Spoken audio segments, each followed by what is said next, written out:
Siswanto dari Aptikom Wilayah Riau.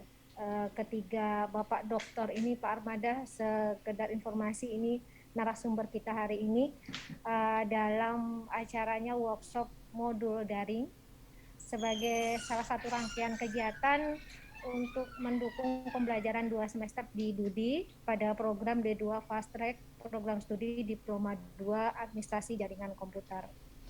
Kemudian yang terhormat juga di sini sudah hadir ada Bapak Ibu dosen dari jurusan Teknik Informatika dan juga tim D2 Fast Track Program Studi Diploma 2 Administrasi Jaringan Komputer. Terima kasih kepada Bapak Ibu yang sudah hadir untuk siang hari ini. Untuk yang pertama ini ada sambutan dulu dari Bapak Armada selaku Wakil Direktur 1 bidang akademik. Kepada Bapak Armada dipersilahkan.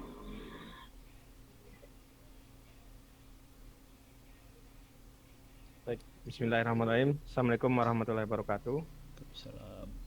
Waalaikumsalam warahmatullahi wabarakatuh. Alhamdulillahirabbil alamin. Allahumma sholli ala sayyidina Muhammad wa ala ali sayyidina Muhammad. Yang pertama, tentu kita selalu memanjatkan puji syukur kepada Allah Subhanahu wa taala. Shalawat dan salam tak lupa kita sampaikan untuk junjungan Nabi besar Muhammad sallallahu alaihi wasallam. Yang saya hormati Bapak-bapak narasumber yang sudah bergabung pada hari ini melalui Zoom meeting kita di siang hari ini. Yang pertama, ini manggilnya Babe nih biasanya nih. Babe Onowe Purbo, praktisi di bidang IT ya tepatnya Pak Ono ya. Mudah-mudahan Pak. Kemudian Pak Apri Siswanto, ini dari mana Pak? Pak Apri dari Ikom Riau Pak. Oke, Pak Apri Kalau dari kampusnya Telkom. di UIR. Oke. Di UIR juga Pak ya? Ya. Oke. Kemudian Pak Abdul Wahid dari Universitas Negeri Makassar ya Pak Abdul Wahid ya? Betul Pak. Alhamdulillah, ini sudah bergabung bersama kita, narasumber kita yang hari ini luar biasa. Kalau bahasa anak sekarang tuh bukan kaleng-kaleng ini narasumber kita hari ini nih. Ini alhamdulillah berkenan bergabung bersama kami untuk memberikan sedikit pencerahan kepada rekan-rekan yang hari ini dalam proses ya pengusulan program studi D2 jalur cepat, khususnya administrasi jaringan komputer. Salah satu luaran yang diharapkan itu adalah tersusunnya modul daring ya, yang dapat digunakan nanti di dalam pembelajaran, karena sistem pembelajaran saat ini cukup dinamis melihat kondisi di lapangan, sehingga siap tidak siap mau tidak mau kita harus mengkombinasikan pembelajaran kita itu secara luring maupun daring. Tentunya di dalam penyiapan sistem pembelajaran secara daring ini tentu butuh langkah-langkah khusus ya, butuh infrastruktur, kemudian butuh instrumen-instrumen khusus yang perlu dipersiapkan oleh rekan-rekan semua agar proses pembelajarannya yang dilaksanakan secara daring itu tidak mengalami penurunan mutu bahkan peningkatan mutu. Ya. Tentu dalam proses perubahan ini ya, menuju ke proses yang serba digital ini ada sedikit butuh persiapan yang ekstra, karena transisi dari kebiasaan yang dilaksanakan secara luring, di mana anak-anak itu diberikan materi ibaratnya cenderung dipersiapkan dari awal sampai akhir, itu seolah mereka selalu disuapi, dituntun dan seterusnya, di mana sistem pembelajaran daring ini anak-anak diminta lebih inisiatif dan punya kreativitas serta kemandirian yang cukup baik gitu ya, sehingga proses pembelajaran dilaksanakan secara daring itu anak-anak diberi kesempatan yang lebih, diberi tanggung jawab yang lebih untuk memastikan bahwa apa yang mereka pelajari itu betul-betul dapat dikuasai ya, dengan proses pembelajaran yang relatif interaksi dengan dosen secara langsung itu relatif berkurang. Nah, inilah tantangan bagi kita. Tentu kita butuh sharing dari narasumber kita pada hari ini terkait dengan penyiapan modul daring ini. Ya, mungkin demikian dari kami. Tentu kami sangat berharap hasil yang didapatkan nanti dapat kita sharing bersama dosen-dosen yang lainnya. Baik, mungkin demikian dari saya Bu Fajar. Sekali lagi kami ucapkan terima kasih Sari. Assalamualaikum warahmatullahi wabarakatuh. Waalaikumsalam warahmatullahi wabarakatuh. Terima Waalaikumsalam kasih warahmatullahi Pak wabarakatuh. Armada. Baik, selanjutnya langsung saja pemaparan materi tentang modul daring oleh Pak Ono. Kepada Pak Ono dipersilakan. Terima kasih. Assalamualaikum warahmatullahi wabarakatuh. Terima kasih Pak Pak Armada, Pak Teddy, Pak siapa tadi? Ada Pak Apri, ada Pak Abdul, semuanya terima kasih. Saya boleh tahu berapa menit ini? Pokoknya 1 jam boleh, weh. Jangan. Tapi nanti ini langsung kalau ada Diskusi. komentar langsung saya di cut aja ya. Oke. Siap. Ini saya langsung barangkali saya akan ngasih lihat share screen aja biar lebih enak. Ini saya sambil monitoring chat ya. Saya sambil monitoring chat jadi supaya kalau ada apa-apa bisa langsung bereaksi. Sorry. Ini saya lagi nulis buku sih sebenarnya.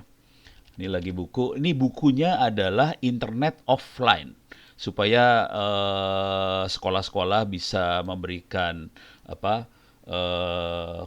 bukan kuliah ya, pelajaran secara online tapi tidak pakai operator, tidak pakai jaringan punya Telkom dan teman-temannya. Oke, tapi ini di luar ini saya akan kasih lihat ada 2 website yang saya operasikan biar kebayang. Ini ada opencourse.itts.ac.id sama LMS Ono Center ORID/Moodle. Jadi ada 2 website ini. Di ITTS mahasiswanya ada 4.000, sementara yang ini mahasiswanya ada sekitar, bentar, saya cek aja langsung ya. Masuk ke kuliah cybersecurity, mahasiswanya kalau nggak salah sih 50 ribuan. Coba kita lihat pengguna terdaftar. Kalau nggak salah 50 ribuan. Targetnya sederhana aja, bagaimana caranya mereka, ini dua-duanya free, nggak usah bayar SPP.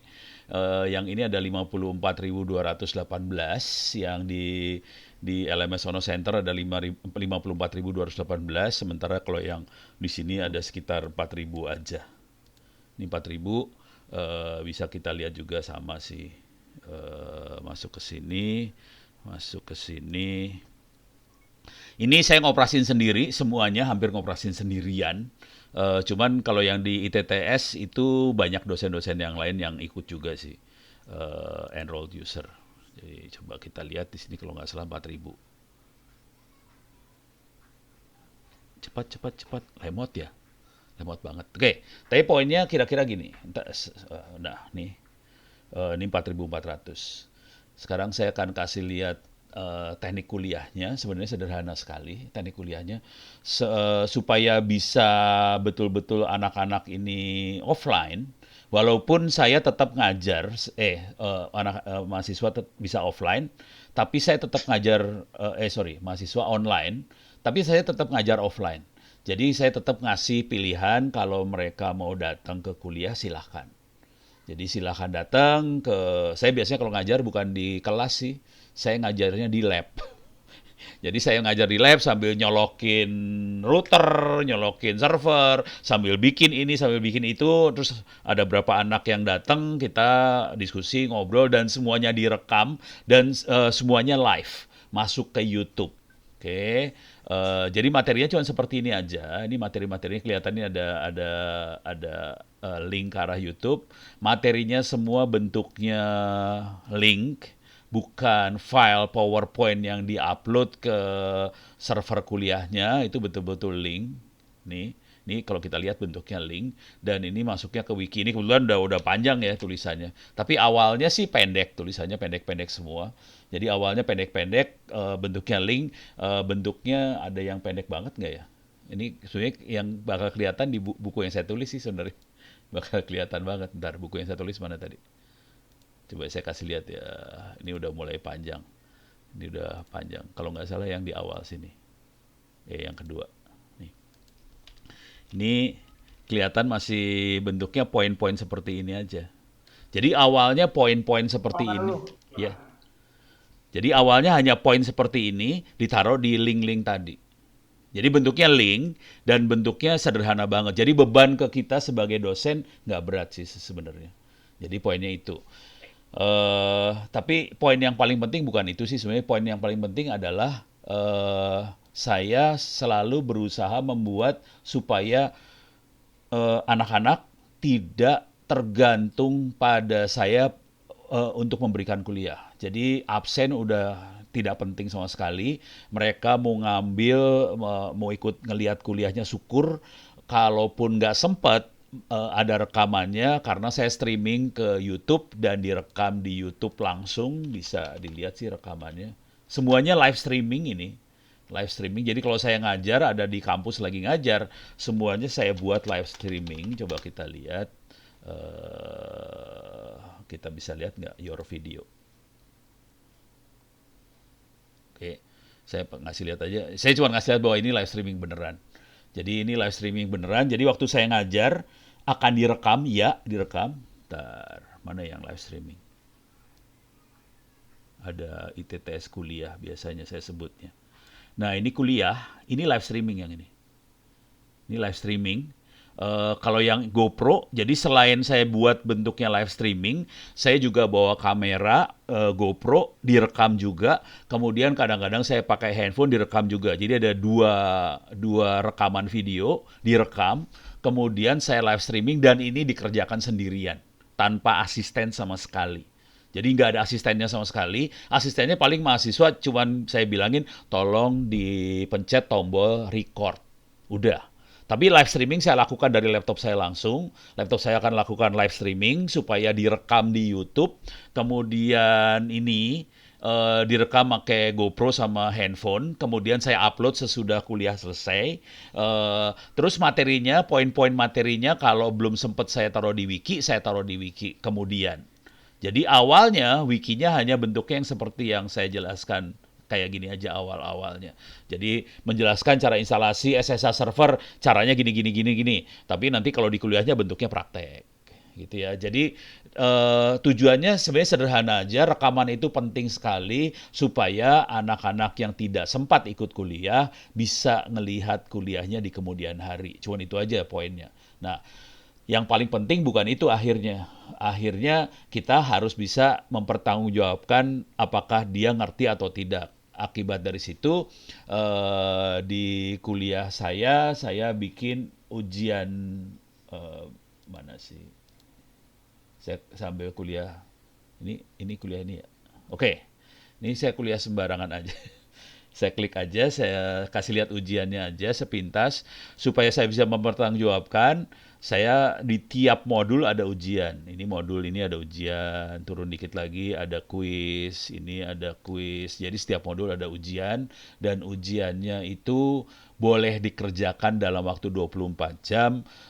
Kalau nilainya belum bagus boleh dikerjakan ulang lagi. Kalau belum bagus kerjakan ulang lagi. Kalau belum bagus kerjakan ulang lagi dan diambil nilai yang tertinggi. Dan soalnya semuanya random. Jumlah soal di sini ada sekitar 6.000 soal. Dan tiap walaupun duduk sebelahan soalnya pasti beda dan soalnya random, boleh berkali-kali. Dan ini kalau kita lihat ini dari atas sampai bawah setiap modul ada soalnya, dan ini nanti yang nilainya bagus bisa keluar sertifikat. Kalau yang di atas 90 ya dapat sertifikat juga sih. Ini buat iseng doang nih kalau yang sertifikat. Oke. Saya akan kasih lihat. Jadi kuncinya sih bukan di modulnya, bukan di videonya. Modul sama video itu sedikit banget sebetulnya porsinya. Yang kuncinya ada dua, yaitu interaksi antara mahasiswa sama saya. Interaksinya biasanya saya caranya pakai Twitter.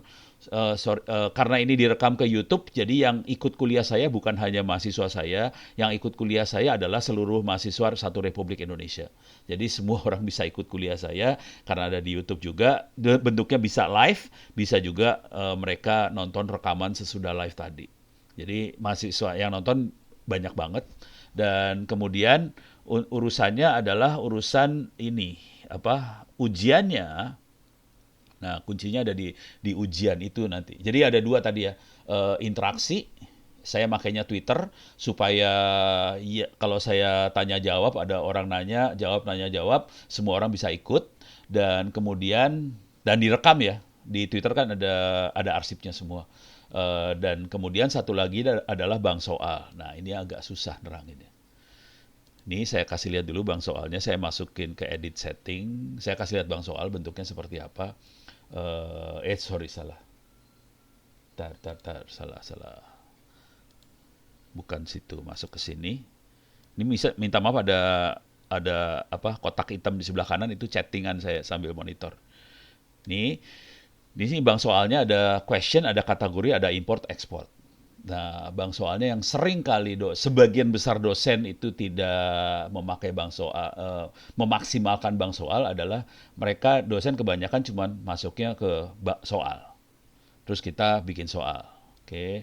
Di sini kelihatan soalnya kosong, di sini nggak ada. Tapi kalau kita masuk ke yang lain, ada soal 100 soal di sini, soalnya ada 80 soal di sini, ada persiapan untuk hacking ada 80 soal, di sini ada pengaturan internet ada 42 soal, ada OS CLI ada 125 soal. Nah, ini yang sebagian besar dosen nggak tahu atau tidak bisa memaksimalkan pola yang seperti ini. Jadi kalau kita perhatikan tadi di kuliahnya, tiap modul saya ada kuis. Bagaimana caranya supaya soal kuis A dengan kuis B, kuis C soalnya tidak kecampur. Bagaimana caranya supaya MITES adalah soal setengah kuliah. Bagaimana caranya supaya UAS soalnya seluruh kuliah. Soal-soal yang di kuis-kuis tadi di seluruh kuliah akan keluar. Di UAS, di UTS hanya setengah kuliah yang keluar. Di masing-masing kuis soalnya nggak kecampur. Nah, itu hanya bisa kita buat kalau kita main kategori sih sebenarnya. Ini akan saya lihat, saya buat kategorinya. Ini kategorinya agak rumit di sini. Kelihatan rumit banget, kelihatannya rumit ya. Tapi ini kelihatan data security kosong, nggak ada soal. GNU PG ada 117 soal, OpenSSL 366 soal. Sebetulnya nama kuisnya adalah data security. Kemudian ada subkategorinya, ada 2. Jadi tiap-tiap soal biasanya saya masukin ke kategorinya masing-masing. Oke, ini soal tentang firewall, saya masukin sini. Soal tentang NAT, saya masukin sini. Soal tentang forensik, saya masukin sini. Soal tentang ini check rootkit ada di sini. Nih, jadi masing-masing soal ada kategorinya saya masukkan supaya tidak kecampur. Jadi ini adalah soal untuk kuis tersebut. Nanti kalau kita lihat di kuisnya, kuis tentang host security ya soalnya yang ini. Totalnya ada 2 tambah 34, 3 ini ada 100-an soal lebih lah. Di sini ada 103 soal, di sini ada 238 soal, di sini ada 107 soal. Jadi ada 100-an soal dan kuisnya cuma 10 soal. Di kuis cuma 10 soal, UTS 100 soal, UAS 100 soal. Tapi kalau kita total semua soalnya ada 6.000 sih ini. Ini banyak banget sih. Ini ada 6.000-an soal di sini. Oke. Dengan banyak kategori seperti ini. Mulai kebayang ya mudah-mudahan. Nah, cara bikin kategorinya nggak susah sih. Sebenarnya saya akan kasih lihat sedikit cara bikinnya. Ntar, paling bawah nih. Saya akan bikin di sini. Saya akan tambahkan. Oke. Jadi cara bikin kategori cuma kayak gini. Ini adalah contoh kategori. Misalnya apa? Misalnya tentang fiber optic. Oke. Saya tambahkan dia langsung ada di bawah security ini. Di bawah top level. Oke. Kalau saya tambahkan nanti dia masuk. Jadi bikin kategorinya seperti itu. Nanti setelah kita buat kategorinya, jadi kategori ini akan nempel ke pola saya ngasih kuis. Jadi kategorinya akan nempel ke kuis sih sebenarnya. Jadi forensik ini untuk kuis forensik, host security untuk kuis host security, intrusion detection system untuk kuis intrusion detection system, konsep keamanan untuk kuis konsep keamanan. Ini buat kuis itu. Oke. Nah, ini kalau kita lihat ada makhluknya ada di bawah biasanya. Yang pertama kali masuk. Ini ada contoh kategori fiber optic. Belum ada subnya. Kita bisa masukin soal ke sini kalau mau, boleh. Kalau kita punya dalam kategori ini nanti ada beberapa kategori lagi, kita bisa bikin beberapa kategori di bawahnya. Boleh juga tidak ada subkategorinya juga nggak masalah sih. Nah, ini kalau bikin subkategorinya tinggal saya pilih parents kategorinya seperti apa. Misalnya parent kategorinya ini adalah fiber optic. Di sini masalah splicing misalnya masuk. Jadi nanti kita bisa bikin soal tentang splicing, kita bikin soal tentang apa di situ. Bentar. Ini masuk splicing, mana dia? Splicing masuk, masih 0 soalnya. Misalnya kita pengen bikin soal lagi tentang, saya tambahin dikit biar ada 2 aja ya. Oke, saya bikin soal lagi misalnya tentang ONT. Ini kalau orang fiber optik pengennya kayak gitu kan, ada OLT, ONT dan sebagainya. Nih ada soal tentang ONT. Nih jadi ada 2 di sini. Sekarang dia punya 2. Tapi kelihatan jumlah soalnya 000. Nah, setelah kita ada kategorinya, nah kita tinggal bikin pertanyaannya aja di sini, dimasukin Apa ke dikatakan? Lucu. dimasukin kategori yang mana nih? Nah, misalnya di sini ONT. Ya udah, kita bikin pertanyaan baru. Mau multiple choice, true false, matching, short answer, numerical, essay dan sebagainya. Nah, saya biasanya caranya bikin soalnya sebetulnya sederhana banget. Saya akan ngambil paragraf yang ada di modul kuliah. Jadi modul kuliah kan tadi bentuknya tulisan. Saya ambil paragrafnya, misalnya kalau kita soalnya buat benar salah, saya ambil paragrafnya, copy paste ke soalnya, nanti kita tulis benar atau salah. Karena kalau saya kopas langsung, pasti benarnya. Jawabannya benar. Ya, jadi ini true false jawabannya benar. Kalau tapi kalau cuma satu soal tidak baik. Jadi caranya supaya memaksa mahasiswa untuk baca, kok soal tadi saya copyin, bikin soal yang kedua, saya selipin kata tidak di dalam paragraf itu, jadi jawabannya salah. Nanti saya copy lagi, saya selipin kata bukan misalnya, jadi salah lagi. Jadi saya punya dari satu paragraf, saya bisa bikin 4-5 soal yang hampir sama, tapi jawabannya hanya satu soal yang benar, yang lainnya salah. Konsekuensinya ini memaksa si mahasiswa buat baca dari ujung ke ujung sebelum dia bisa nentuin ini jawabnya benar atau salah. Nah, untuk multiple choice saya juga kadang-kadang suka agak curang sebenarnya.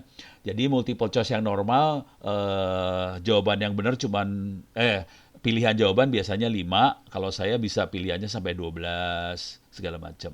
Jadi mereka harus baca benar sih, dan ini pilihannya nanti di random juga sama si modelnya supaya nggak bisa, walaupun duduk sebelahan, soalnya sama, ABCDE-nya beda gitu. Dan jawaban yang benar kadang-kadang seringkali saya bikin jawaban yang benarnya bukan cuma satu jawaban, bisa 2 jawaban, bisa 3 jawaban. Kalau saya punya 12 pilihan, jawaban benarnya misalnya 2 atau 3 jawaban benar dari multiple choice. Kalau matching juga sama, jadi yang di matching tidak jumlahnya sama, jumlah antara yang harus di matching dengan jawabannya nggak sama. Ya, misalnya kita harus matching 3 soal, jawabannya pilihannya ada misalnya 6 atau 7. Jadi lebih susah gitu jawabannya, kira-kira gitu ya. Tapi essay tidak pernah dipakai karena essay yang menilai harus manusia. Akibat dari situ sebagian besar mahasiswa saya nilainya lebih bagus sih. Ini sekarang kondisinya coba saya kasih lihat, ini kuliah saya yang sedang berjalan ya. Kondisinya sih anak-anak pada ini kalau dilihat kuliahnya, saya kasih pilihan mahasiswanya, ini saya kuliah jaringan yang ini. Saya kasih pilihan buat mahasiswa saya buat nulis buku atau ujian. Ini semester 3 sih. Jaringan komputer ini semester 3. Saya kasih pilihan buat nulis buku atau ujian. Cuman sebagian besar mahasiswa ternyata lebih suka nulis buku. Ini mahasiswa ITTS lebih suka nulis buku ternyata. Sekarang kita lihat nilainya aja, kondisi nilainya. Oke. Ini ada 18 mahasiswa. Yang ini ada yang bagus nih, Abdullah ini 100 semua. Ada yang jelek. Oke. Ada yang 0. Nah, ini si Grasberg itu 0. Kenapa dia 0? Karena dia fokus untuk nulis buku. Dan dia tektokan saya untuk nulis bukunya dia. Jadi ini ada satu yang paling bagus dia. Dia itu bekas wartawan kebetulan dari Ambon. Dan dia sekarang ada di kampus kita. Secara fisik ada di tempat kita. Dan dia nulis bukunya, naskahnya udah ada 3-4 biji sih dia. Jadi karena dia emang lebih bagus nulis, ya udah. Kebetulan perpustakaan digitalnya juga ada di kampus, jadi dia milih buat nulis sebenarnya daripada ngerjain ujian. Jadi dikasih pilihan, boleh nulis buku, boleh ujian. Nah, khusus buat mahasiswa D2 yang ini, saran saya kalau memang mereka harus ada di lapangan 1 tahun, mungkin akan susah buat tektokan, jadi diusahakan sebisa mungkin supaya mereka bebannya tidak berat. Jadi dibikin supaya tidak harus jam sekian kuliah.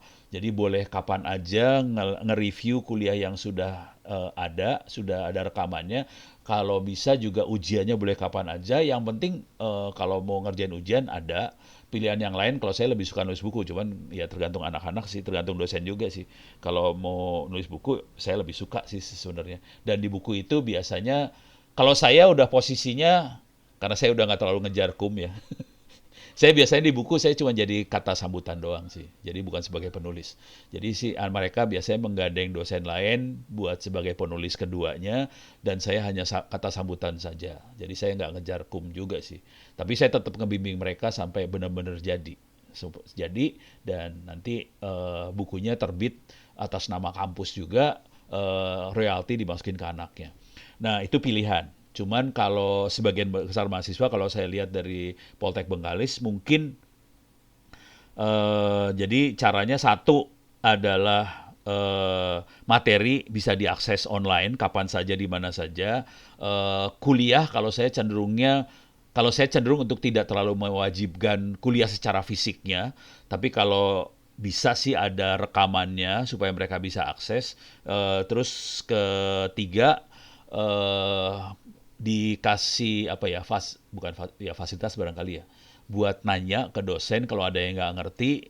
Cuman kalau supaya dosen amal ibadahnya tidak terlalu sedikit, supaya amal ibadahnya besar, kalau saya cenderungnya pertanyaan di yang bentuknya grup atau forum, supaya yang lain bisa ikut pinter. Kalau cuman tektokan sendiri, saya biasanya lebih berkeberatan. Biasanya saya suka saya akan menegur mahasiswa tadi. Kalau bisa diskusi seperti ini jangan pribadi. Kalau bisa diskusi seperti ini di grup supaya yang lain bisa ikut pinter. Dan itu saya selalu negur.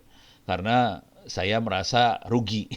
Saya hanya minterin 1 orang, saya rugi banget. Jadi saya pengennya minterin banyak orang. Jadi tadi modul bisa diakses kapan aja lewat e-learning, dan modulnya tidak harus berbentuk slide yang bagus segala macam. Saya bentuknya cuman poin-poin di wiki, terus udah gitu rekaman-rekaman kuliah dalam bentuk video dan sebagainya bisa diupload. Terus gitu pertanyaan bisa tektokan lewat grup, dan yang terakhir adalah yang paling susah adalah bagaimana mengevaluasi anak-anak ini. Karena itu ujungnya ini yang jadi pertanggungjawaban sebagai dosen. Ini dia nilainya berapa, dasarnya apa nilainya itu. Nah, kalau saya dasarnya ada beberapa. Dasarnya biasanya saya lebih suka kalau mereka nulis buku, tapi kalau mereka tidak sanggup menulis buku, bisa lewat ujian, dan ujiannya pun saya bikin boleh ujian berulang-ulang selama 1 semester, dan nanti nilainya yang diambil adalah nilai terbaik. Gitu. Kenapa saya bisa sanggup seperti itu? Karena memang bank soalnya saya bikin banyak sekali, sampai 6.000. Mungkin yang perlu belajar adalah nanti kalau memang serius ya, cara bikin bank soalnya sih. Sama cara bikin buku yang cepat barangkali. Ini saya kasih lihat dikit aja ya, icip-icip aja ya. Teknik nulis yang cepat banget. Ini adalah kalau saya nulis biasanya saya dimakainya Google Drive sih sekarang. Saya nggak pakai Word atau Office atau LibreOffice atau Linux, nggak. Saya pakainya Google Drive buat nulis. Saya kasih lihat tulisan yang saya baru submit kemarin. Ini tulisannya baru disubmit kemarin, mana? Bentar. Ini dia.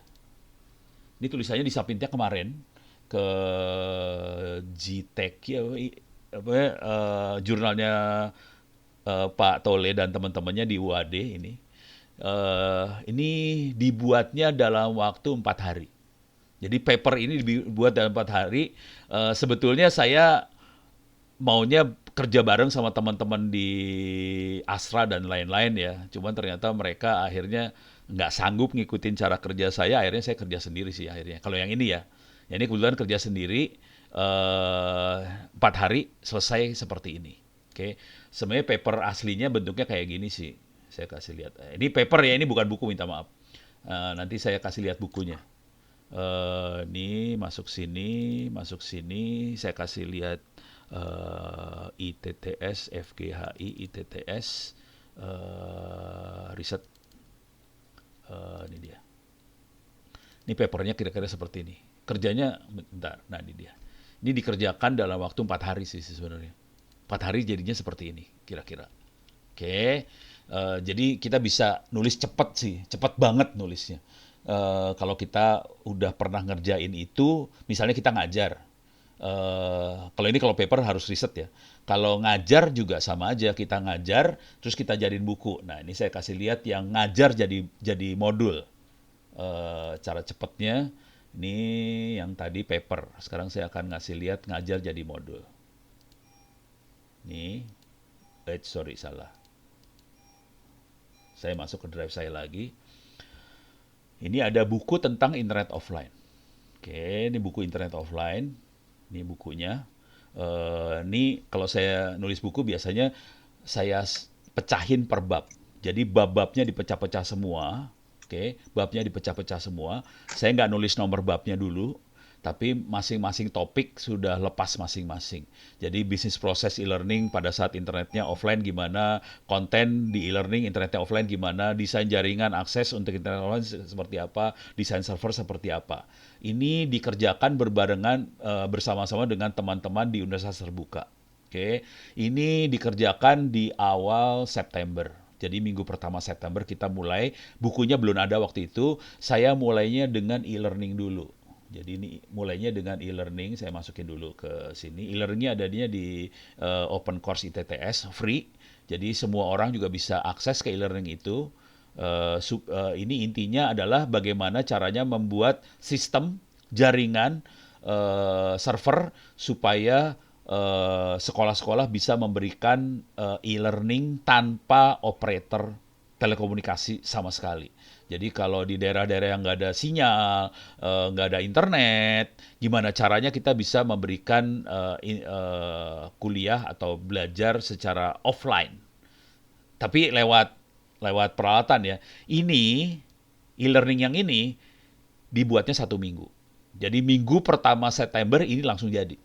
Minggu pertama September itu ini jadi langsung minggu pertama.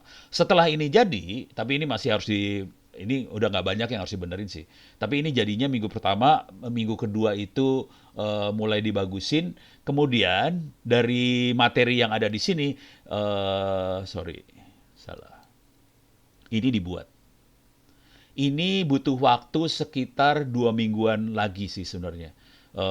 Supaya mulai terbentuk. Kemudian ini saya udah sampai tahapan udah tinggal finishing sih sebenarnya. Saya kasih lihat aja nih finishingnya. Ini udah finishing sih sebenarnya. Ini udah materinya, ini kayak ini udah berapa halaman nih? Coba saya lihat ya. Ini udah 8 halaman sih. Ini 8 halaman. Tapi materinya udah jadi secara cepat banget sih. Tapi ini kerja bareng ya. Kerjanya 3 orang sih sebenarnya efektifnya. Cuma nanti namanya ada sekitar 6 orang sih sebenarnya. Tapi yang kerja bener cuma 3 orang sih sebenarnya. Jadi cuma 3 orang kita yang kerja. Jadi kemudian saya ambil cuplik beberapa materi dari bab-bab itu, dicuplik. Saya masukin lagi ke sini, dicuplik dari bab-bab itu, kemudian jadi paper ini. Jadi yang ini akan dipresentasikan hari Senin, yang ini Senin besok. Ini ditulisnya seminggu, yang ini seminggu. Kemudian 2 ini masih dalam proses penulisan, baru mau masuk jurnal tidak lama lagi. Mungkin jurnalnya Polbank kalau boleh kita masukin juga. Curang KKN. Nah ini yang nulis nih. Yang nulisnya kayak gini. Ini dibikinnya semingguan sih. Paper kayak gini bikinnya seminggu lah kira-kira. Gitu. Jadi taktik ini udah mulai keluar sedikit ya. Jadi taktiknya adalah bikin ini buat kenaikan pangkat dosen terutama ya. Jadi bukan sekedar kita bikin materi kuliah. Materi kuliahnya bikinnya cuma semingguan. Tadi yang e-learningnya buat bikin semingguan aja. Kemudian kita dari materi e-learning itu kita ekstrak jadi buku, diekstrak lagi jadi paper journal. Gitu. Jadi bisa diekstrak berapa kali sih. Jadi e-learning udah satu, kreditnya poinnya ada, terus jadi buku kredit poinnya ada lagi, kemudian jadi paper journal berapa biji kredit poinnya ada lagi. Jadi ini mainnya kayak gitu banget sih. Dan kita mainnya cepat sekali. Kira-kira kayak gitu. Oke. Sementara itu dulu barangkali saya takutnya pada ngehang. Ini saya ngomong kecepatan atau pusing? Bisa, weh. Bisa. Saya balikin dulu Bu Fajar, silahkan dulu. Tapi kalau mau diterusin ya masih banyak sih, tapi lebih enak tektokan sih sebenarnya, saya lebih suka tektokan.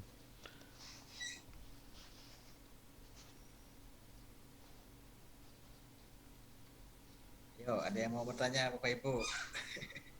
Bu Fajar, silahkan. Moderatornya Bu Fajar tadi ya? Bu Fajar stres. Dokternya hilang katanya. Apanya? Keluar nih kayaknya. Keluar mental jaringannya. Oh iya hilang. Maaf Pak, aduh hilang Pak, keluar kali. Oh ya udah, ya udah. Baik, dari tim ada yang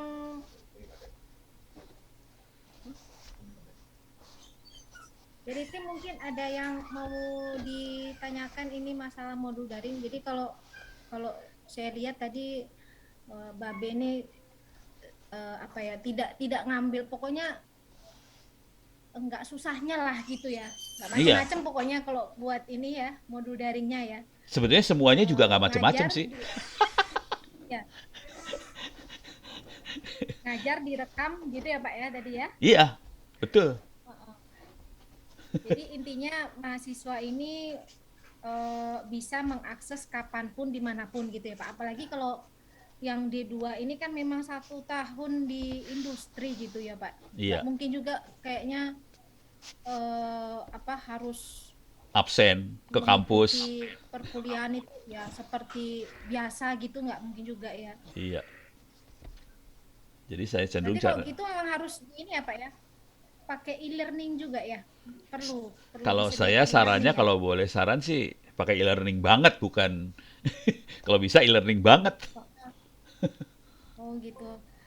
Terus nanti kalau e-learning kan mungkin ininya ya materi-materi diupload situ gitu. Kalau misalkan kayak video-video tadi itu Pak, bagusnya gimana Pak? Kalau di e-learning kan kayaknya berat gitu Pak ya, nanti kalau video tuh. Jadi gitu ya. Video caranya sederhana aja. Saya bikin video, saya uploadnya ke YouTube. Nanti YouTube kan ada linknya. Linknya saya taruh di e-learning. Oh gitu. Jadi di e-learning cuma link ke YouTube-nya aja. Terus misalnya kalau kita punya PowerPoint segala macam, PowerPoint atau dokumen atau apa, saya biasanya bisa kalau nggak punya server sendiri ya, saya cenderung taruh di Google Drive.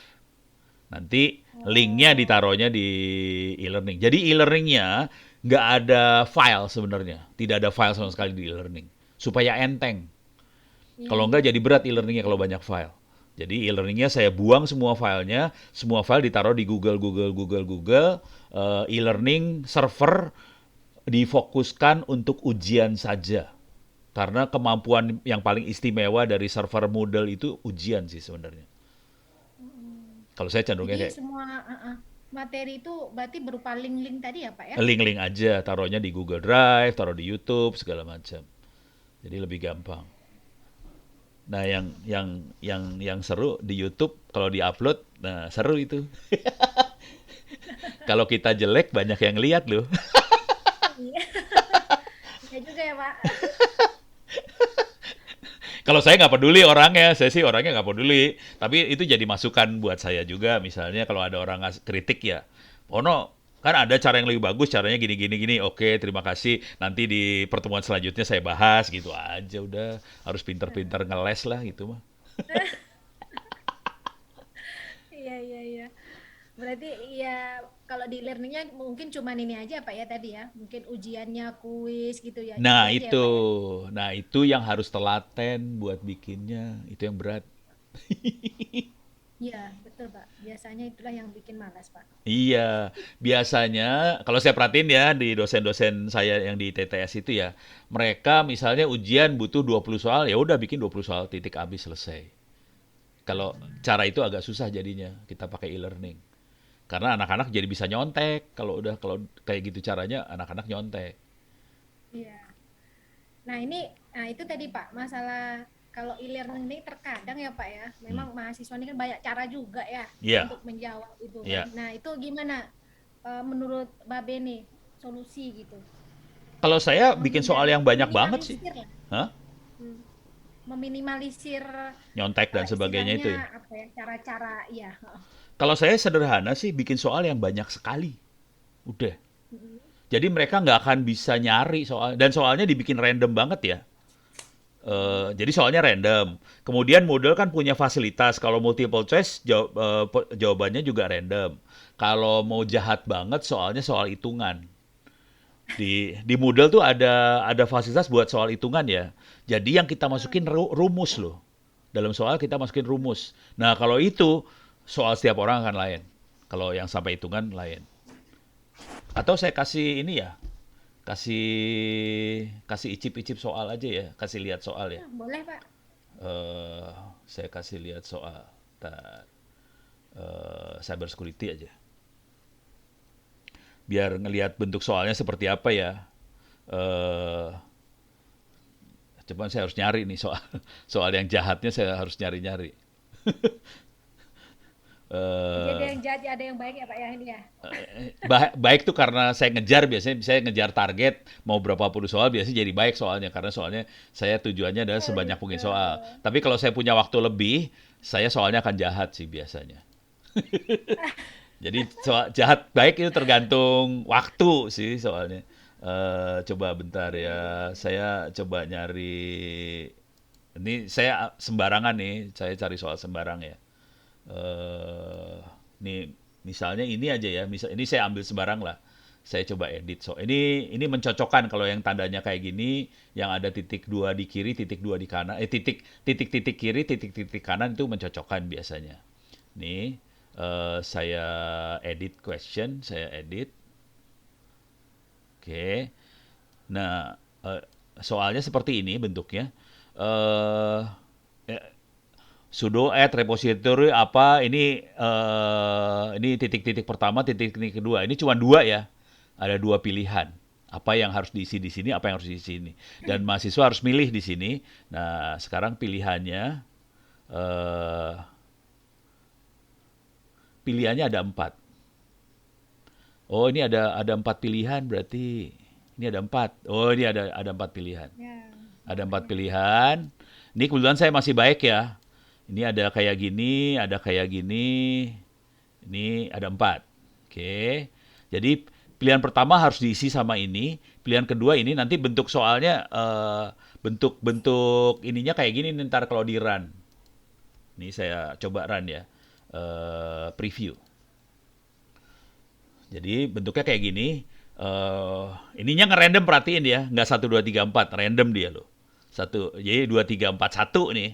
Jadi nggak ngurut 1, 2, 3, 4 ya. Nah ini nomor 2 tuh apa? Kita harus pilih dari sini ya. Dari 4 ini harus pilih. Oke, ini harus pilih dari 4 ini. Nah sekarang saya bikin jahat. Ini saya akan buat lebih jahat ya. Saya akan bikin jahat dan saya akan bikin salah nih ya. Ini soal saya edit ya supaya jahat. Caranya ini saya sembarangan dulu lah. Ini sembarangan aja ya. Ini ngacoin aja biar cepet aja. Submit finish. Jadi mahasiswa bikin soalnya kayak gini loh. Hati-hati. Jadi bener-bener nyiksa orang nih sebenarnya soalnya. Oke. Ini dia ngasih tahu nomor 2 yang bener apa, nomor 3 apa, nomor 4. Ini saya salah semua. Yang bener cuma 1. Yang lainnya salah. Oke. Sekarang saya harus back. Oh, sorry. Ini dia. Oke. Nah, sekarang saya edit dan saya akan bikin lebih jahat soalnya. Cara bikin jahatnya gampang banget. Ini kan ada 4 yang harus diisi dan dia punya 4 pilihan.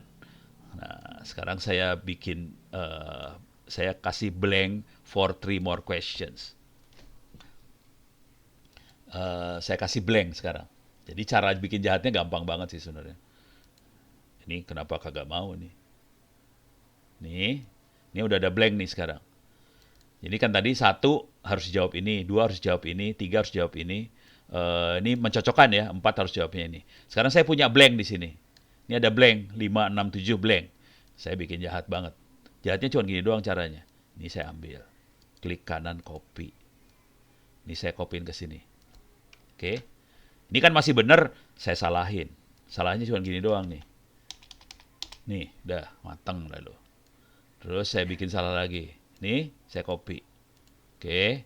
Saya copyin ke sini nih. Oke. Ini perhatiin ini nggak ada angkanya ya. Jadi soal yang salah, jawaban yang salah, nggak dikasih angka di sininya. Nih, ini saya cuma kasih gini aja nih. Misalnya N-nya saya buang, 1 huruf dibuang. Jadi saya sejahat itu, kalau udah jahat tuh jahat banget sih.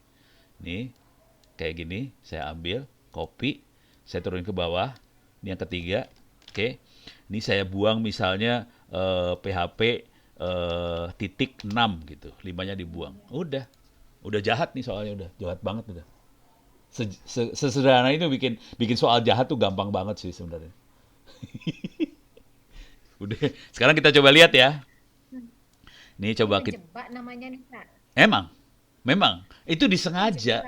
Jadi jebakan itu disengaja dibuat supaya jadi akhirnya hanya anak-anak yang betul-betul mengerti dan teliti yang akhirnya nilainya jadi bagus gitu. Tapi kan saya kasih kesempatan mereka ujian berkali-kali. Jadi mereka nggak terlalu marah walaupun nilainya jelek gitu ya. Nggak marah-marah banget. Soalnya dia tahu dia dikasih kesempatan buat ujian lagi. Oke, sekarang saya harus ini udah di-save belum ya? Udah di-save nih kayaknya. Udah. Oh, nih continue save changes. Saya save dulu ya. Nah, nanti kita coba lihat pilihannya. Oke, nih. Sekarang saya akan preview lagi. Nih.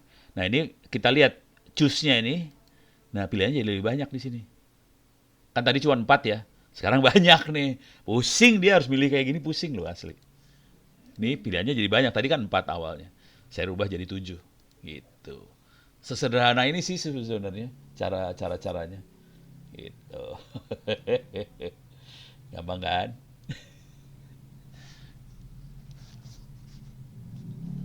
Tapi pengalaman saya sih Terus deh, misalkan ya, gimana Bu? Ya Bu, putus lagi, putus. Halo. untuk apa ya, model soal gitu, Be. Hmm. Nah, itu kalau menurut Babe tuh lebih bagusnya kan kadang ada nih maunya esai gitu kan. Hmm. Mungkin terlihat lebih sulit gitu. Hmm.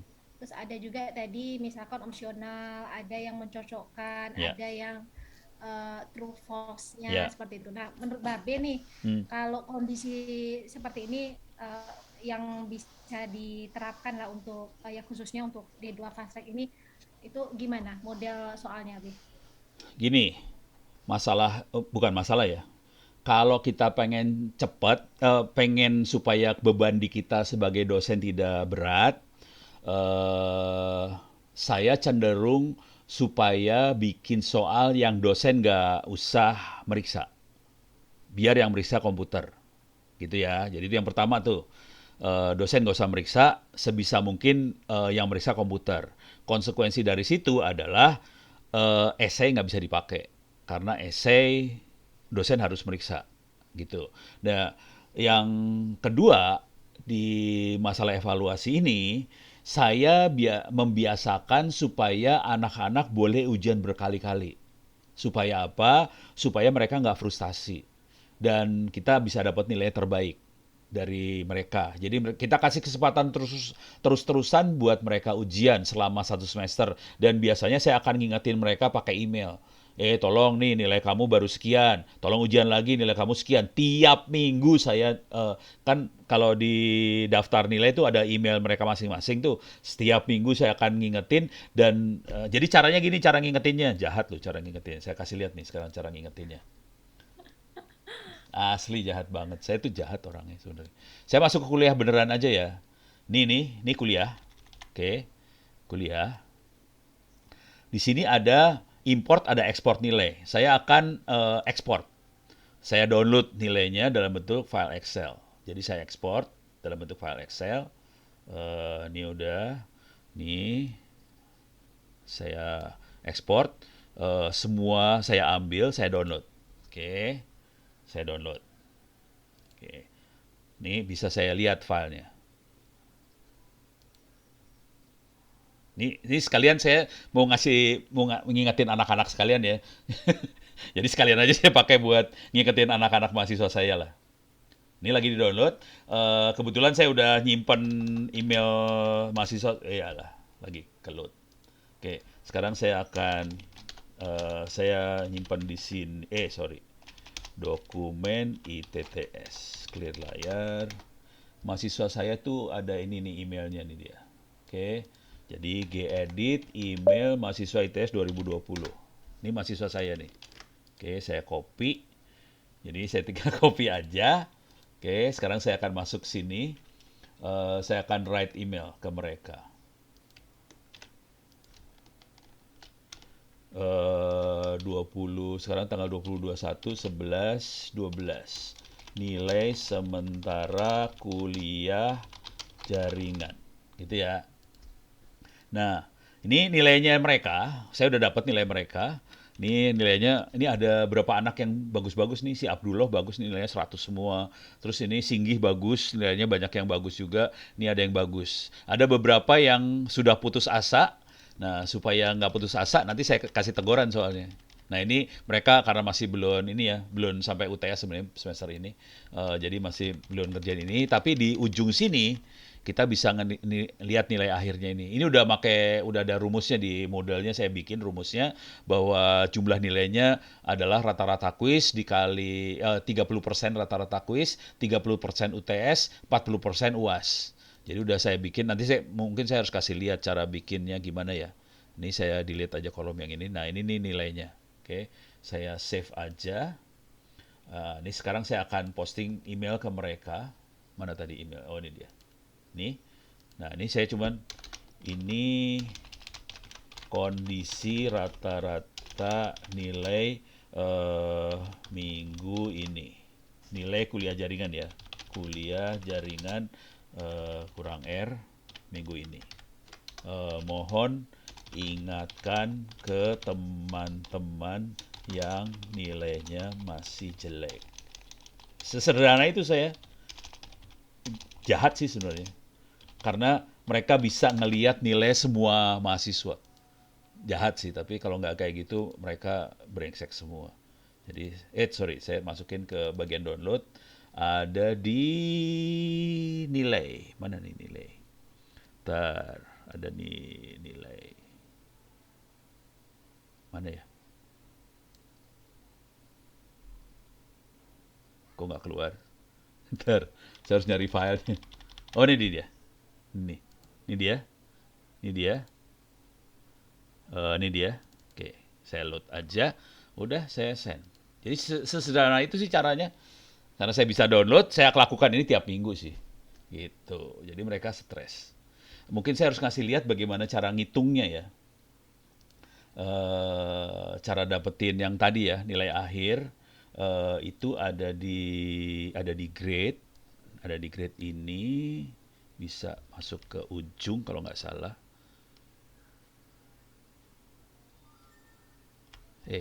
Bukan. Mana ya? Coba, bentar ya, saya cari dulu bentar, ada di, lupa saya. Ada di setup atau scale ya, lupa. Bentar, kalau ngelihat mudah-mudahan saya jadi ingat. Jadi saya masuk ke grade report dulu. Ini setup, nih di sini nih kalau nggak salah. Ini ada course total, oke. Harus saya edit di sini course totalnya, saya edit di sini, bikin kalkulasinya di situ. Nah, ini kalkulasinya kayak gini bentuknya. Jadi saya jumlahkan sum 30% dari nilai rata-rata kuis 1, 2, 3, 4 sampai 18 kuis. Satu kuliah ini ada 18 kuis. Saya ambil rata-ratanya dari 18 kuis, 30% kali 0,3. Terus saya kasih 0,3 dari UTS, 0,4 dari UAS. Jadi ini nilainya otomatis dihitung sama si Moodle. Ujiannya juga otomatis dihitung sama Moodle. Semuanya dibikin otomatis. Jadi saya sama sekali tidak kerja sih sebenarnya. Saya kerja kerasnya buat bikin soal, dan seperti tadi saya membuat soal lebih jahat, cuman gitu aja. Kerjaan saya cuman itu aja, dan tiap minggu yang saya kerjakan adalah saya ngingetin mahasiswa untuk ngerjain kuliah, dan saya tembusin ke semua temennya satu angkatan supaya antar mereka saling mengingatkan satu sama lain. Jadi saya mainnya caranya kayak manajemen konflik di antara mereka gitu. Jahat sih.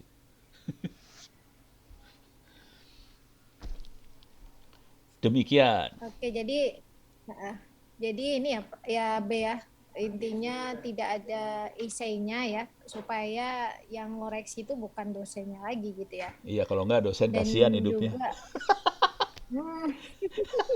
Kan kita pengen hidup enak ya. ya, iya betul B.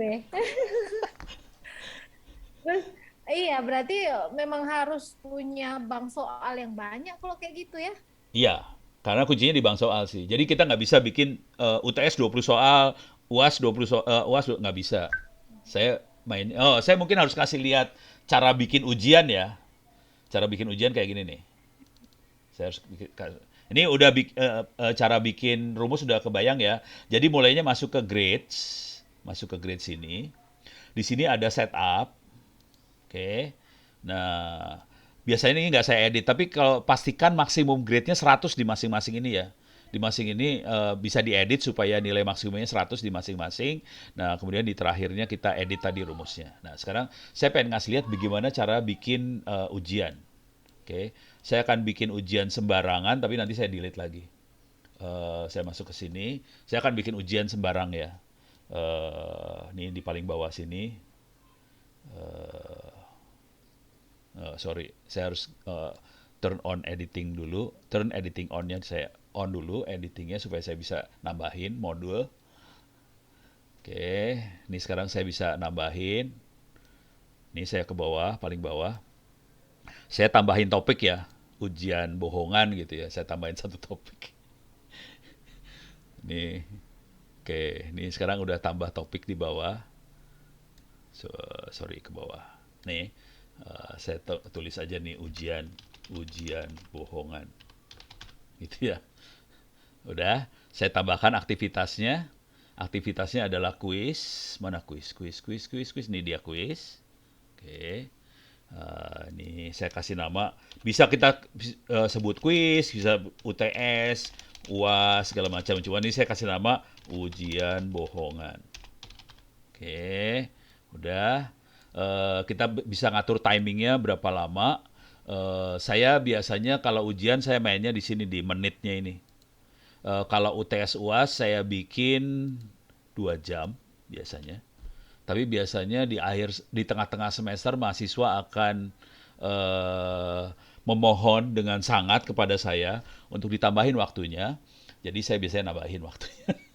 Jadi saya bisa naik sih 3 jam, kadang-kadang 4 jam. Karena mahasiswa minta, Pak, waktu ditambahin, kalau enggak nilainya nggak bisa naik dari 70, ya udah saya tambahin. Yang penting mereka nilainya bagus sih. Nah, kemudian cuman itu aja. Kemudian sama grade. Ini nggak saya ubah sih sebenarnya. Cuman yang penting di sini nih. Berapa kali mereka boleh mengerjakan dan nilai kayak gimana yang diambil. Ini sebenarnya kita bisa batasin 1 kali coba doang, 2 kali, 3 kali. Kalau saya unlimited. Kemudian yang diambil nilai rata-rata, nilai pertama, nilai terakhir, atau nilai tertinggi. Kalau yang saya udah pernah nyoba di 3 yang lain, rata-rata pertama terakhir, mahasiswa akan ujian cuma 1 kali kalau itu dilakukan. Jadi saya selalu pakai nilai tertinggi supaya mereka ujian berkali-kali. Karena filosofinya ternyata gini, supaya anak-anak bisa pinter, mereka harus belajar berkali-kali untuk satu topik itu. Jadi nggak bisa dia sekali belajar pinter, nggak bisa. Jadi berkali-kali. Padahal anak-anak nggak mau belajar. Maunya cuman ujian doang. Ya udah, suruh aja ujian berkali-kali. Dan kalau diperhatikan tadi, soalnya adalah copy paste dari paragraf yang ada di modul. Akibatnya dia baca modul tadi berkali-kali. Jadi filosofinya sederhana banget sih, kenapa dipilih seperti ini. Nah, kalau ini udah beres, saya save dulu. Save return to course.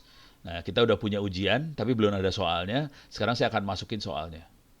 Cepat.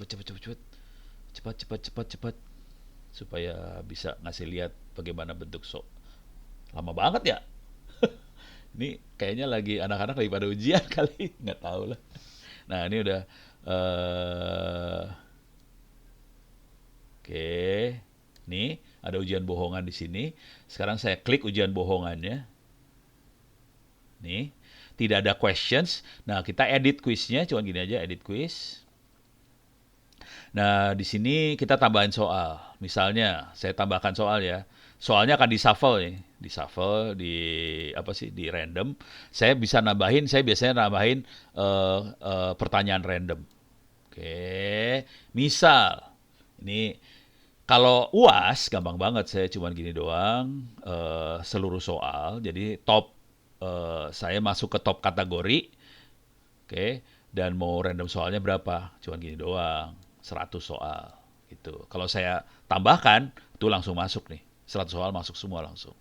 Oke, cuman saya main ngasih lihat yang agak lain dikit. Misal, saya ini quiz, pertanyaan buat quiz. Jadi random soal, saya akan cari quiz apa ini. Misalnya quiz tentang mail server. Ya udah. Cuman saya biasanya kalau di quiz saya nggak 100 soal, saya cuma ngambil 10 soal biasanya. Sorry. 10 soal. Jadi caranya harus include question from subkategori itu. Karena soalnya ada di subkategori sih. Dia langsung lihat ada 71 soal di sini dan itu akan di random keluarnya 10. Nah, ini kalau saya save, saya add random soal, akan ada 10 soal nanti di sini. Random ya, dari kategori yang saya buat. Jadi sesederhana itu sih bikinnya. Dengan cara itu, si ujian ini hanya merandom dari kategori. Nah, ini ada 10 soal nih. Nih kalau kita lihat, 1, 2, 3, 4, 5, 6, 7, 8, 9, 10. Ada 10 soal dan di random dari mail server dan subkategorinya. Kalau pengen lihat pertanyaannya bisa diklik di sini. Kalau kita pengen delete, edit segala macam bisa di delete aja nantinya. Gitu. Jadi sesederhana ini. Kalau kita save ya udah. Dan ini maksimum grade-nya 100. Udah, cuman gitu aja sih bikin soalnya.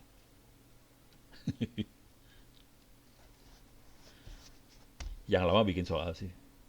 Horor. Iya, intinya harus punya banyak bank soal ya, Be ya. Iya, cuman cara bikin bank soal tadi saya copy paste dari modul ya. Jadi, yang penting bukan itu sih sebenarnya. Yang penting kita harus punya otak agak jahat.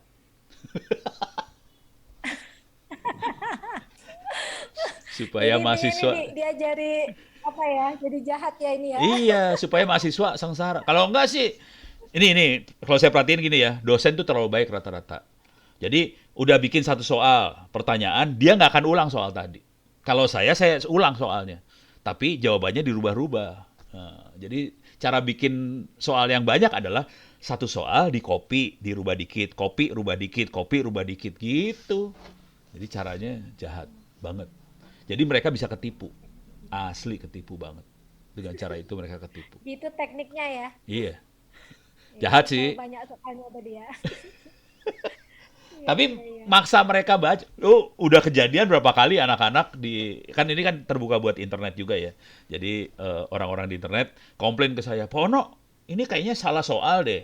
Ini harusnya jawabannya bener. Coba perhatiin, itu kan nggak ada titik komanya, saya bilang. Jadi saya cuma ngelihat satu huruf titik koma aja. Udah, salah langsung. Kalau programming kan salah kalau titik koma hilang kan. Ya udah, bubar langsung Iya, dah. betul. Iya, baik. Mungkin ada yang mau ditanyakan nih atau diskusi ringan lah kita ya, Pak Fajri Iya, nih tadi katanya mau nanya nih Be, ada nih Pak Fajri nih Be sini Be. iya, silakan. Oke, Assalamualaikum, Be. Assalamualaikum, Waalaikumsalam. Saya kalau dari sisi ininya sih, manajemen untuk Moodle-nya. Hmm. Terkadang kalau dari sisi jaminan mutu nih kan ada di kampus tuh kan ada pihak jaminan mutu, Pak, Ya. yang mengawasi bagaimana pelaksanaan kegiatan perkuliahan. Ya. Nah, ada nggak semacam library atau mungkin menu dari LMS-nya itu buat memantau, misalnya ada mungkin dosen tuh yang memilih ketika dimulai semester, dia bilang perkuliahan itu dilaksanakan secara daring melalui e-learning. Nah, tentunya dari pihak jaminan mutu kan pengen memantau nih, apakah setiap minggu atau setiap minggunya lah si dosen tuh memang aktif di LMS-nya gitu. Ada semacam log kegiatannya lah mungkin yang bisa dipantau, jadi memang ketahuan perkuliahannya memang dilaksanakan. Wih, pertanyaan bagus. Saya nggak pernah perhatiin itu. Ini pertanyaan bagus. Gue jadi kepikir sekarang. Jujur dulu ya, pola pikir saya sih lebih sederhana dari itu soalnya. Jadi si Moodle kayak rak buku sih. Lebih kayak rak buku, kalau anak-anak butuh ilmunya bisa akses.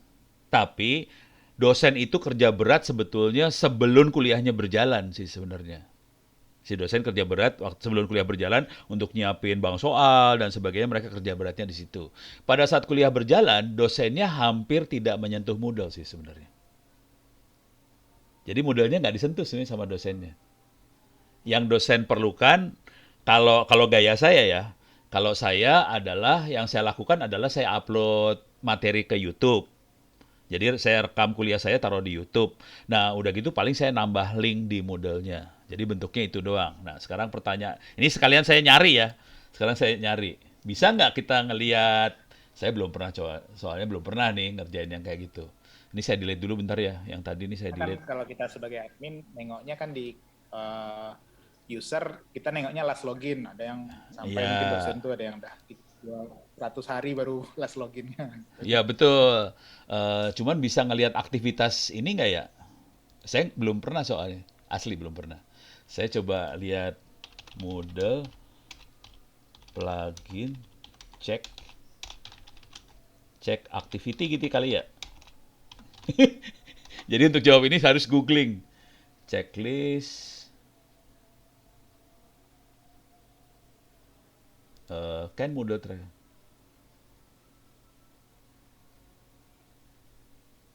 Bisa tuh. Tapi yang di track student loh, bukan dosen.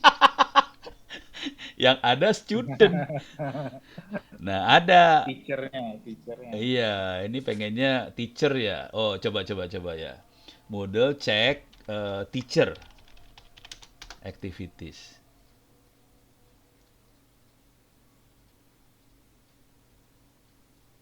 Aduh.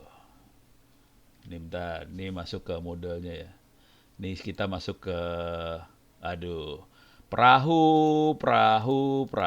Nanti ditanya perahu lagi deh. Perahu. Oke. Kalau tadi yang student ada ya pluginnya ternyata. Sekarang saya teacher saya nggak pernah ngecek soalnya. Search teacher activity log. Gitu ya kali ya. Migrate MVP. Saya jawab singkatnya nggak tahu sih. Sekarang saya belum tahu. Belum kebayang. Punten. Belum kebayang. Kalau student ada sih kayak gituannya, iya. Nggak tahu. Nyerah. Harus nyari dulu. Ini Pak Fajar kalau nanya susah. Nyerah. Pak Fajri, nyerah. Tapi ntar kalau ketemu, saya tolong dikasih tahu. Boleh. Karena kan banyak yang nanyain juga apa bedanya kalau ada dosen yang ketika awal-awal tuh kan banyak mereka gunakan Google Class, B. Yeah. Terus ketika kampus bikin Moodle, ketika mereka suruh berpindah ke Moodle-nya, mereka membandingkan apa bedanya Google Class sama Moodle gitu. Kalau saya pribadi sebenarnya karena dari awal udah pakai Moodle, saya nyaman aja di ini. Model ya. Tapi ketika ada yang sudah start di Google Class. Class, mereka nggak mau pindah gitu. Iya. Yang kerasa di anak saya sih. Kayaknya kalau di Moodle karena kita bisa mantau gitu kan. Kalau mereka pakai Google Class kan kita nggak bisa mantau kan, mereka pakai email masing-masing. Iya. Dan di anak saya juga kerasa nih, anak saya kan di SD, yang paling bontot ya, masih SD kelas 4. Gurunya pakai Google Classroom. Yang paling nyebelin adalah kalau ada tugas, ujian, tugas dan sebagainya. Si guru nggak bisa tracking anaknya udah ngerjain atau belum. Parah banget. Iya. Kalau di Moodle kan kita ke-track langsung kan. Ujian mana yang udah dikerjakan, nilainya berapa, trackingnya gampang banget. Di Google Classroom nggak bisa tracking tuh guru. Dan seringkali dia nge-WhatsApp ibunya anak-anak kan, Mah, ini anaknya belum ngerjain. Terus kita tanya dong sama anaknya langsung komplain. Orang udah dikerjain. Nah, lo mati dah lo. Berantem aja udah urusannya. Jadi kerasa banget tracking. Nggak bisa dia. Google Classroom parah banget.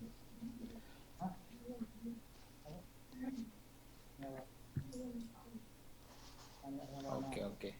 Sip, Pano. Ya sorry yang itu saya nggak pernah nge-track juga sih. Dosen nggak pernah saya track juga. Soalnya kalau kita lebih Iya, objektifnya, apakah ada halaman dashboard-nya atau apa? iya kebayang sih maunya. Cuman saya belum kebayang. Ntar. Hehe. Saya sambil nyari-nyari nih. Nggak ketemu. Belum ketemu. Menarik juga isunya. Iya. Ini Pak Fajri ngasih tugas ke Pak Ono ini.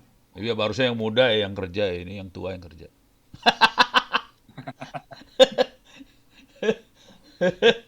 Saya bikin LMS itu kemarin juga nengok punyanya di Ono Centernya yang cara bikin panduan dari Babe gitu. Iya. Bikin LMS modelnya untuk di kampus. Tapi pas ada pertanyaan yang kayak tadi, saya pun bingung. Iya sih belum ada gitu. Iya, jarang tuh. Jarang yang nanya kayak gitu ya. Biasanya berpikir semua dosen baik soalnya.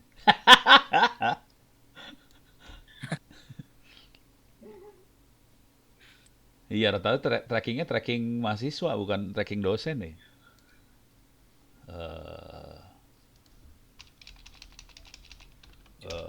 Kelas.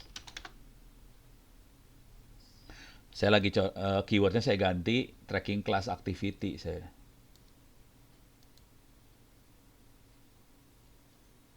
Mungkin ini dari Pak Apri dengan Pak Abdul Wahid nih ada pengalaman juga mungkin Ya, monggo menggunakan silakan. Moodle. Saya dengan senang hati pengen belajar sih sebenarnya. Nih sambil menunggu nih, ada Babe punya tugas nih. Nggak nemu Pak Fajri, nggak nemu.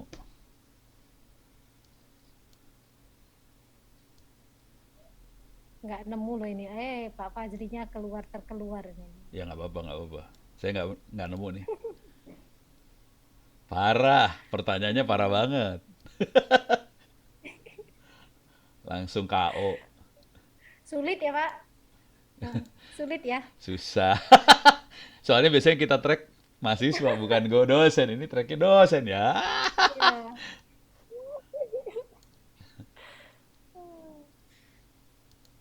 Paling kita bisa Ini tracknya biasanya kapan, terakhir login kapan, bisa. Itu aja sih. Nggak lebih dari itu. Bentar. Iya kayaknya cuman itu aja. Kalau kita lihat di user bisa kelihatan. Cuman login terakhir aja kapan. Udah habis. Kalau masing-masing user kelihatan dia terakhir login kalau kapan. riwayat nggak ada ya Pak ya? Riwayatnya nggak disimpan soalnya. Jadi cuman dapetin terakhir kapan. Bisa. Kalau itu bisa kelihatan. Gampang. Masukin aja, masuk sebagai admin masuk ke user atau saya kasih lihat ya. Ini yang dimaksud sama Pak Fajri tadi sih sebenarnya. masuk ke user, kita bisa browse list of user, misalnya Ono gitu ya. Ini ya, saya remove dulu. Oke, ini dapat Ono.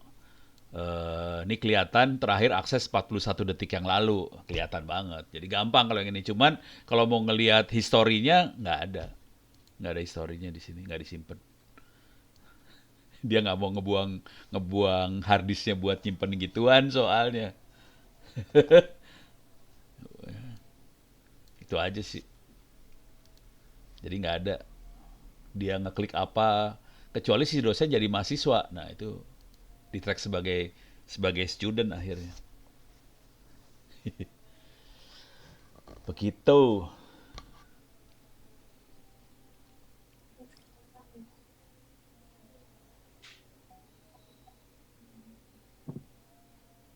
Nih, Babe belum nemu nih, Pak Fajri. Ya, sementara nyerah yang itu. Nyerah. Pertanyaan itu nyerah Ini gua. biasanya mahasiswanya nyerah nih.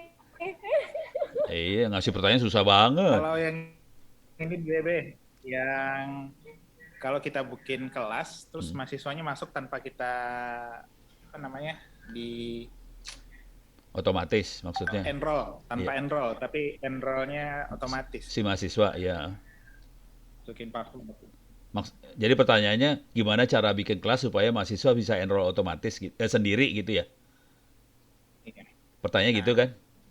Gimana Kalau caranya? saya biasanya saya enroll kan, Oh, saya bikin cohort kan. iya. Kalau saya caranya nggak susah sih. Cuman gini doang. Oke. Saya masuk kelas saya ya. Saya masuk kelas.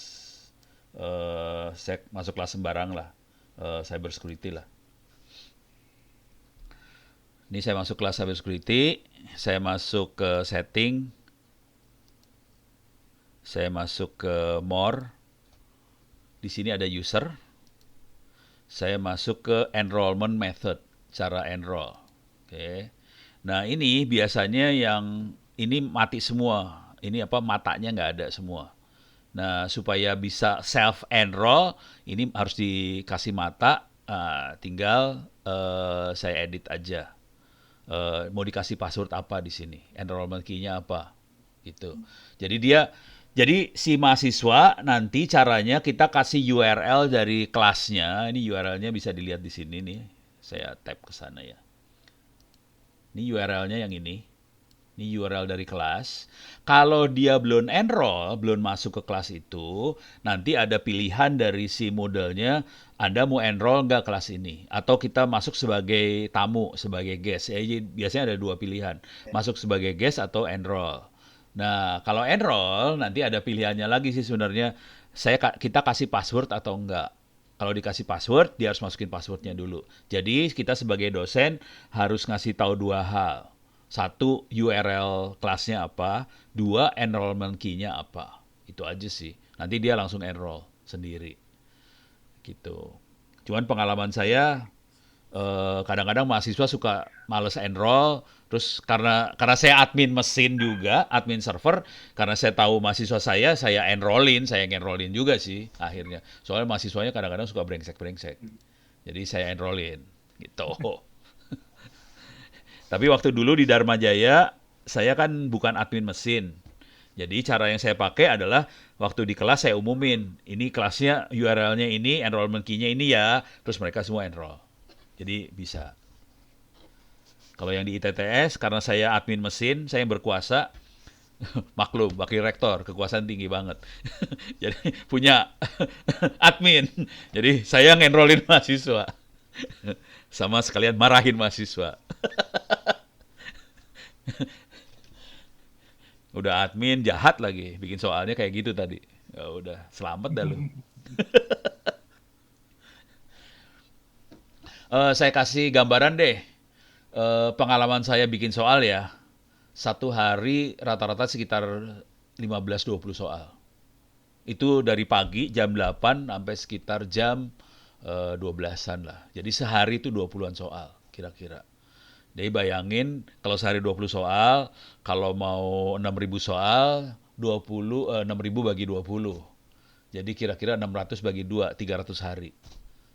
Itu. Padahal setahun kan nggak bisa kita pakai 300 hari kan. Jadi makanya saya 2 tahun itu. Bikin soal 6.000 itu 2 tahun. Itu kira-kira cara ngitungnya. Dan kalau Tinggal ngopi apa ya? Hah? Ya lu pada mah tinggal ngopi, enak di lu pada. Gue yang susah hidupnya. Oh dasar. Rese nih orang-orang. Jadi hitungannya kayak gitu. Jadi hitungannya sehari 20 ya satu orang. Saya, Ono tuh 20 doang sehari. Karena udah itu kepala saya udah mulai ngebul. Jadi nggak kuat bikin soal lagi. Nah, sekarang yang jadi masalah berapa jumlah soalnya yang perlu kita buat. Kalau kita bikin random soal gitu, berapa jumlah soalnya? Cara ngitungnya, cara ngitungnya sederhana banget. Rata-rata anak-anak buat dapat nilai A berapa kali ujian. Misal, mereka untuk dapat nilai A 10 kali ujian. Kalau soalnya ada 100, di ujian tadi ada 100 soal, dan dia untuk dapat nilai A butuh 10 kali ujian, berarti saya harus bikin 1.000 soal. Supaya soalnya random semua. Gitu. Jadi jumlah soal disesuaikan dengan berapa kali dia ujian supaya dapat nilai A tadi. Gitu. Jadi cara ngitung-ngitungnya sederhana semua sih. Gitu. Pengalaman saya sih rata-rata sekitar 10 kali ujian sih untuk dapat nilai A. Dan mereka kan ujiannya boleh akses internet ya, karena ini akses ke internet langsung, mereka bisa akses internet. Yang mereka kerjain seringkali adalah copy paste ke Google, soalnya di kopas ke Google sama dia buat cari jawabannya gitu. Padahal soalnya cuma beda titik koma, titik gitu, atau satu kata yang beda. Nah Google juga bingung kalau cuma satu kata mah suka salah dia keluarnya begitu. Jadi nggak bisa juga ditaruh di Google, nggak dapat juga akhirnya. Ini jahat banget ya gue. Parah. Terus juga karena ini dikasih izin ujian berulang-ulang, kejadiannya adalah jokinya hilang. Nggak ada joki juga di tempat saya. Jadi jokinya nggak ada juga sih. Nggak ada joki. Karena boleh ujian berkali-kali. Gitu.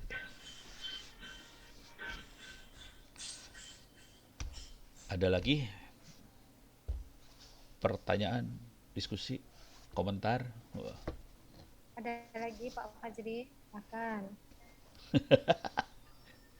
Kayaknya Pak Fajri bagian dikorbanin buat suruh nanya. Pak Teddy ketawa-ketawa doang, dia mah curang.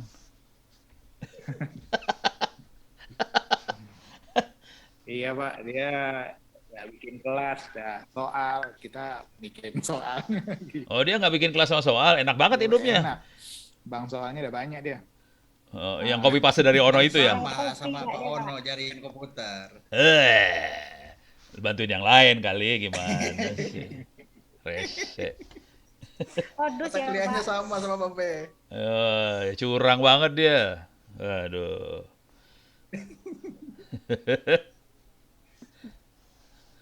Tinggal kopi ya Pak ya. Itu filenya bisa di-copy soalnya. Jangan kopi dikasih semua. Filenya bisa kebuka semua, itu filenya bisa di-copy. Kalau mahasiswa yang pintar, mahasiswa akan bikin model, bang soalnya dibaca sama dia. Ada yang kayak gitu sih. Tapi bukan di mahasiswa di ITTS, di saya nggak sampai segitu. Yang orang publik umum. Mereka pengen dapat nilai A dari Ono di LMS Ono Center, di-download itu soalnya, di-copy, dibikin pakai model, terus dibaca sama dia. Wow, nanti copy paste dari soal itu. Dapat sih, emang dapat A dengan cepat. Tapi nggak banyak orang yang bisa sampai level itu, nggak banyak. Gitu. Ada lagi pertanyaan, komentar, dan lain-lain? Tapi saya ini ya, maksudnya gini ya, kalau ada butuh apa-apa sih silakan aja sih, nggak usah pakai Zoom juga boleh lah. Email aja. Email saya udah pada tahu belum sih? Udah kan ya? Saya tulis ulang lagi lah. Udah, ono.indo.net.id atau sekarang ada tambahan lah, Ono ITTS ACID, keren kan? Deh, 2.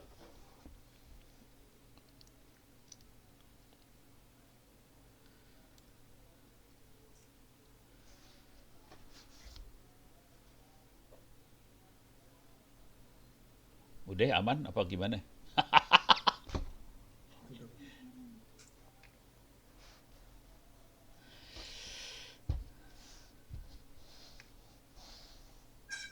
Siap, siap.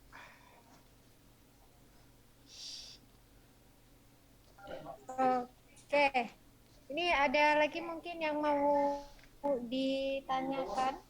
Mumpung nih, Babe masih ada di sini.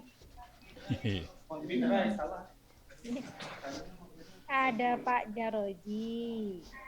Soalnya saya lagi punya masalah sebetulnya. Ini ada Pak Pardi dari Si Ono lagi punya masalah, power supply radio pemancar saya jebol.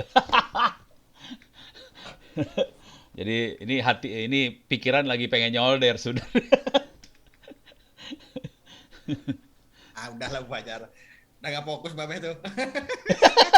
Pikirannya lagi pengen nyolder di atas.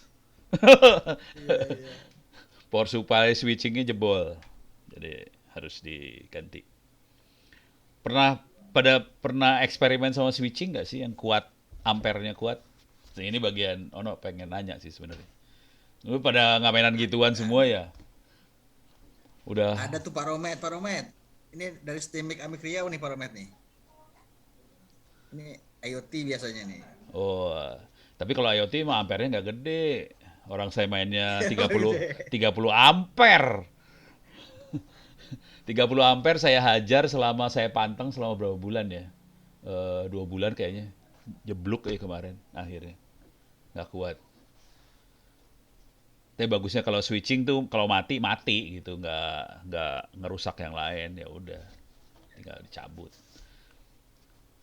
Pengen saya repair sih, pengen dibenerin. Cukup mungkin Bu Fajar. Baik, tidak ada lagi nih sepertinya ya. Pak Aman Agus ya?